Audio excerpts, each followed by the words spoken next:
Hello, welcome to TisTalk. This is a podcast coming from Tisbury, Wiltshire and surrounding villages. I'm Julianne Murphy. And I'm Mary Myers. It's the week beginning the 16th of September. All right, so hello, Julianne. Hello, Mary. Now, Mary, I've got a question for you. Oh, yeah? When do you listen to podcasts? Ah, What are you doing when you're listening to a podcast? well, I'm quite often walking, actually. I do it while I have my daily walk.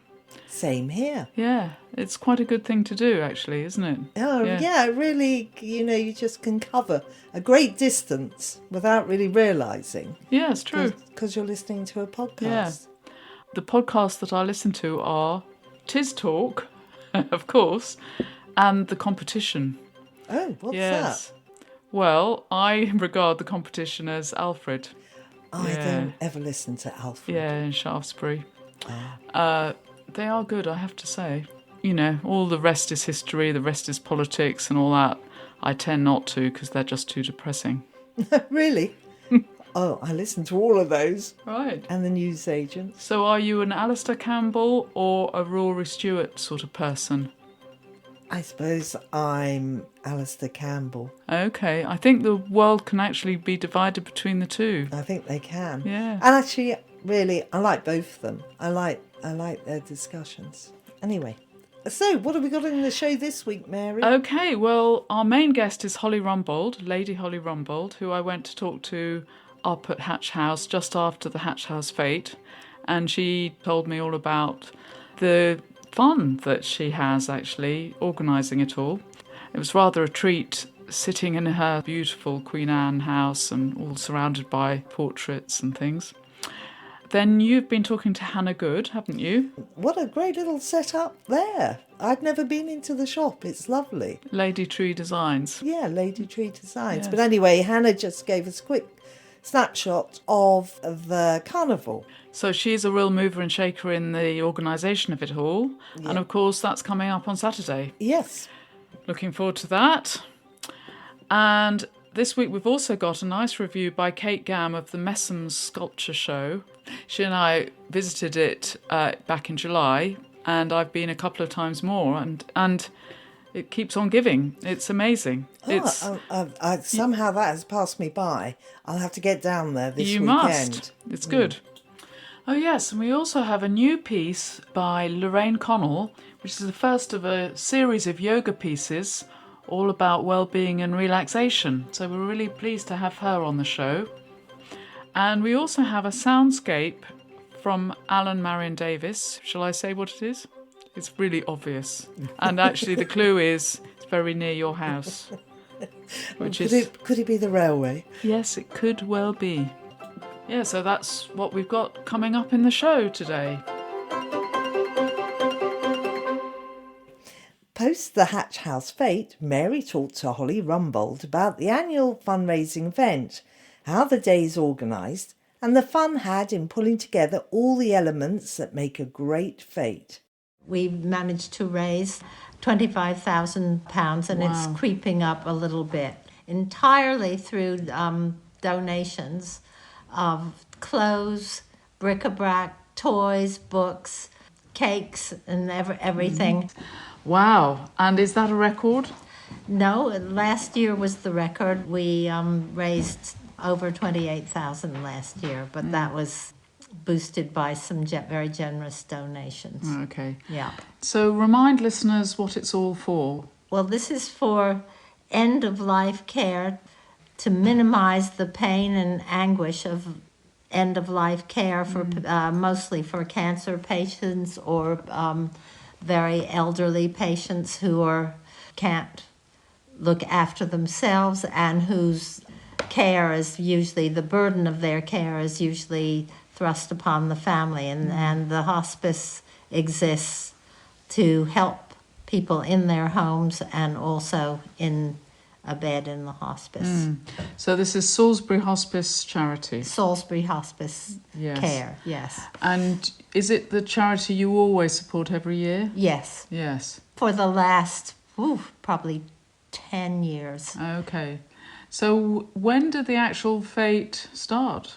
I used to have a shop selling clothes in London, and with my best friend Elspeth Vernon, and she and I used to clear out our cupboards and get our few friends to do it. And we started with hanging them on a ladder when we had the garden open for various different charities. Okay. And suddenly we realized how well the clothes Yes. were doing. So we importuned Yeah. everyone we knew to donate them, and we got very good quality stuff. And also it's very good to recycle things and not throw them out.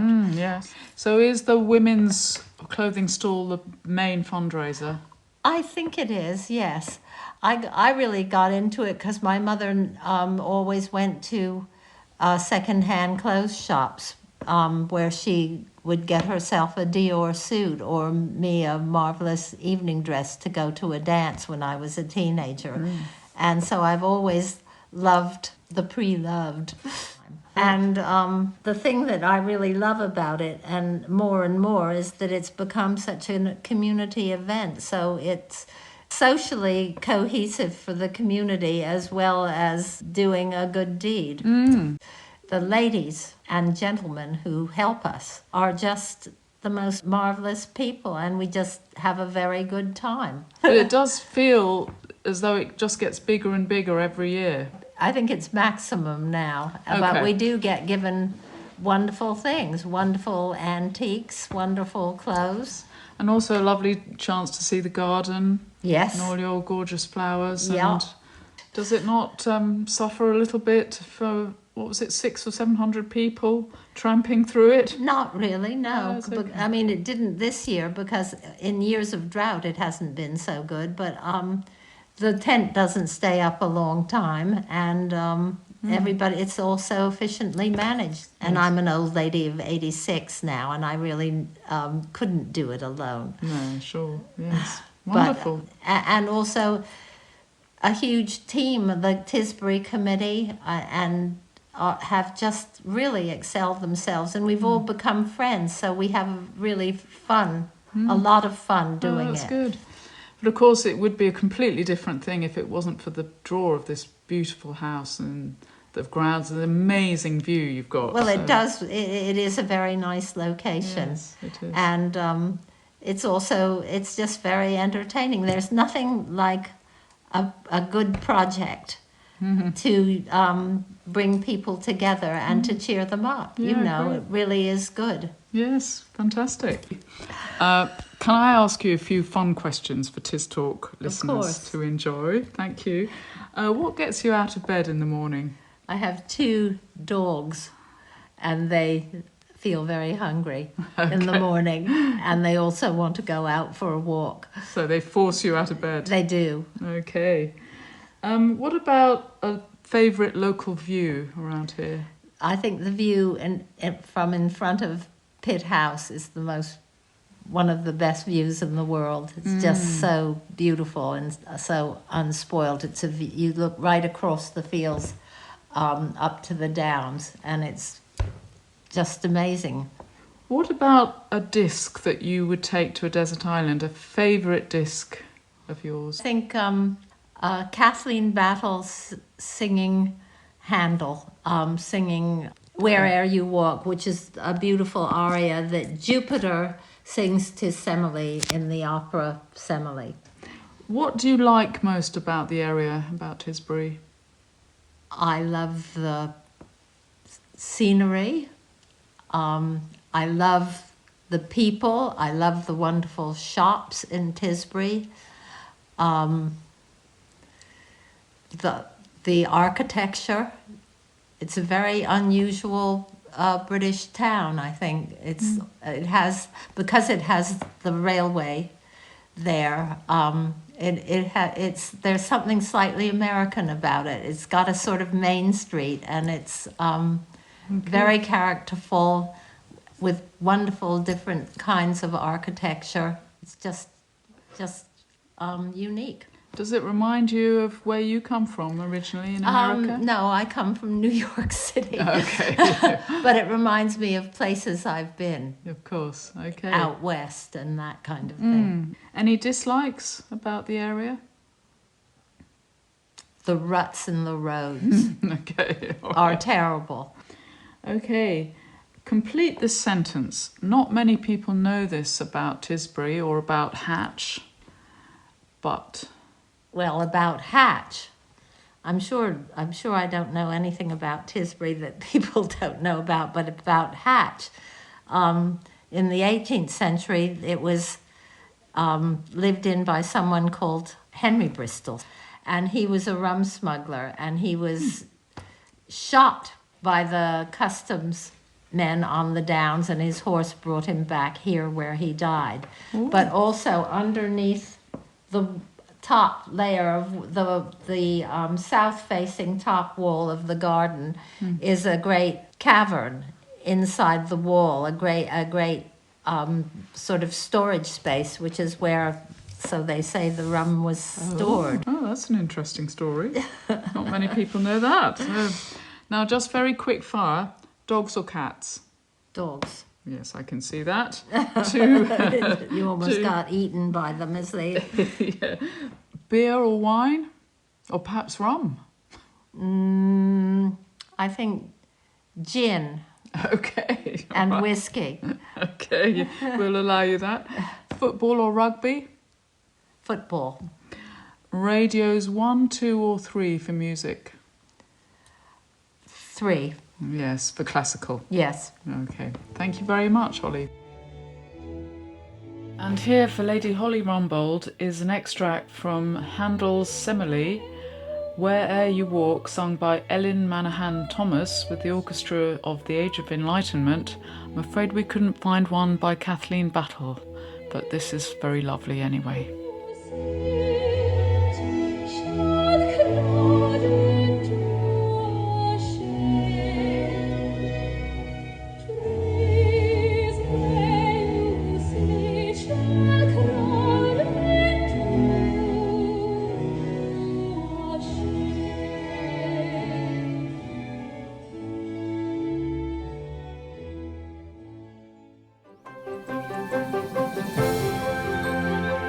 TisTalk, a podcast from Tisbury on tistalk.buzzsprout.com. Next we hear Kate Gamm's take on Messums' sculpture show, Presence, the figure in British post-war and contemporary sculpture.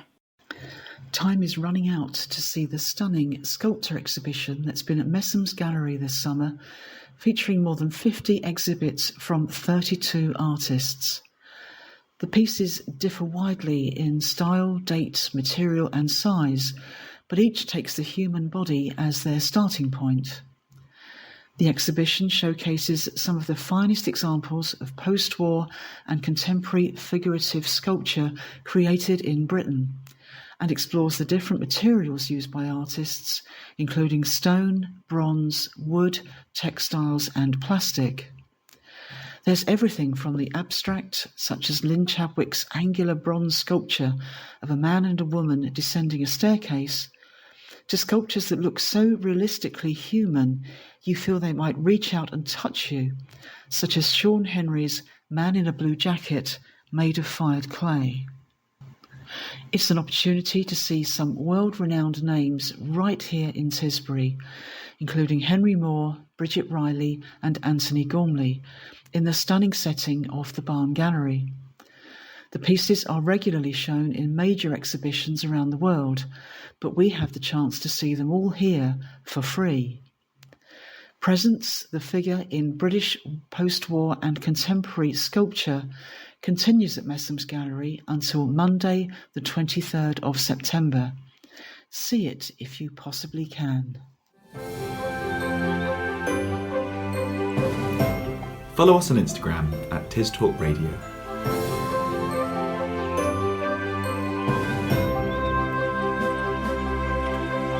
Now, get ready to relax. We're thrilled to welcome Lorraine Connell, who's going to be presenting a series of 3 minutes for you. Here's the first of those 3 minutes, the support of the ground. Hello everyone, my name's Lorraine and I'm a yoga teacher based in Hatch just outside Tisbury.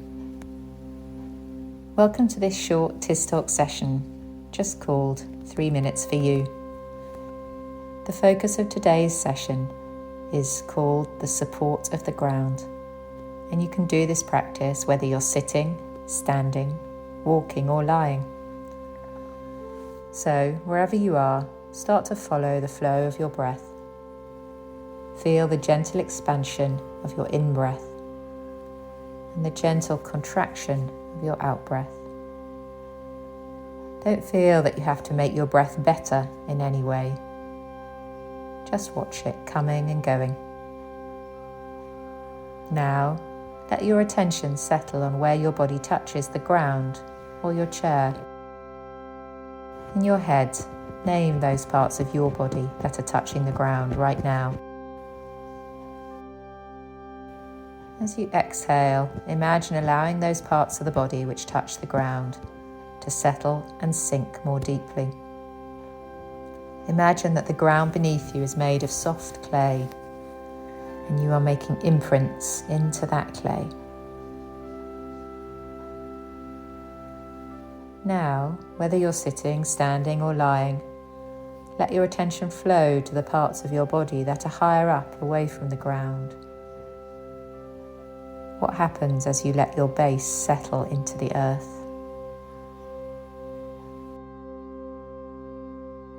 Now come back to the flow of your breath. Imagine you're breathing in lightness to the parts of the body that are nearest the sky. And as you exhale, let yourself feel heavy where you touch the ground.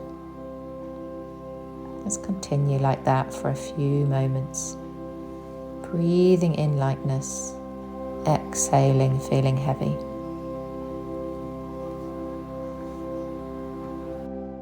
And before you return to the rhythm of your day, take a moment to notice, how do you feel now? Is anything different from how it was 3 minutes ago? Thank you so much for joining me today, and I hope you enjoy the rest of your day.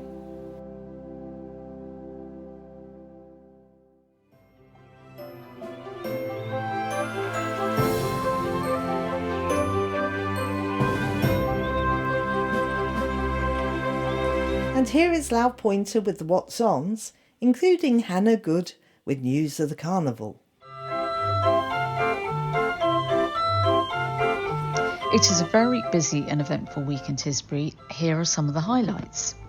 On Tuesday the 17th, chair yoga takes place at the Hinton Hall from 11:15 to 12:15. This is a free weekly session organised by the Memory Group. Chair yoga involves gentle yoga moves adapted for the chair that will help ease stiffness in the body, improve mobility and balance, plus techniques to calm the mind and help you relax. No prior experience of yoga needed, just turn up. On Wednesday the 18th, Tisbury Memory Group meet at the Hinton Hall 10 a.m. until 12 noon. There is a drop-in meet your policing team in the Nadder Centre 10 a.m. to 12:30.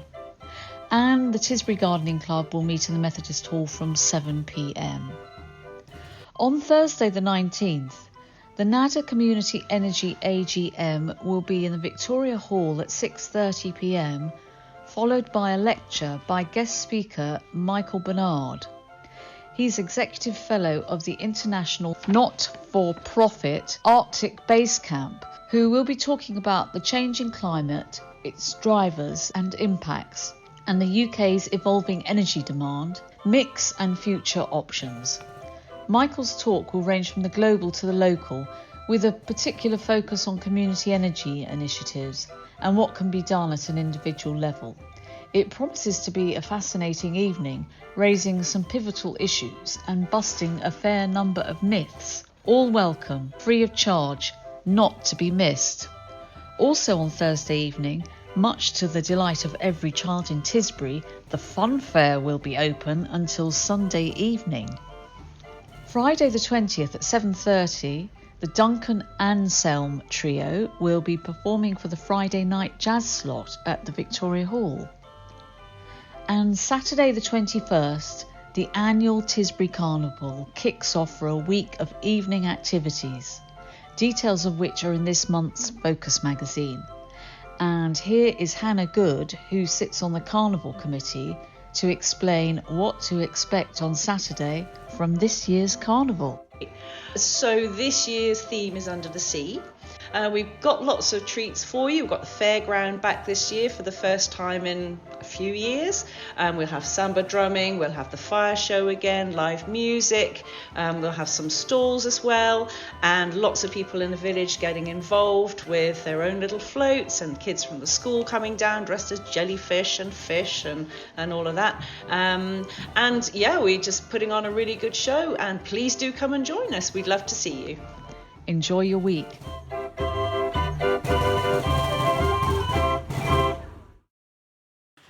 Whoops, and we nearly forgot to mention Clem's Fair, which is on from the 20th to the 21st of September as well, so that's Friday and Saturday. And to end the show, we have Alan Marion Davis with the Soundscape from somewhere in Tisbury. I think you'll be able to tell pretty much where this is. Gillingham, Temple Coombe, Sherborne, Yeovil Junction, Crewcombe, Axminster, Honiton, Wimpole, Cranbrook, Kinghoe, Exeter Central and Exeter St David's. This train has 6 carriages. Some stations have short platforms. If you are travelling to Wimpole, you will need to travel in the front 3 carriages of the train. Train stops in zones 3 to 1. First class accommodation can be found in zone 1. The first set of doors in carriage 1 will not open. Please use all other available doors on this train.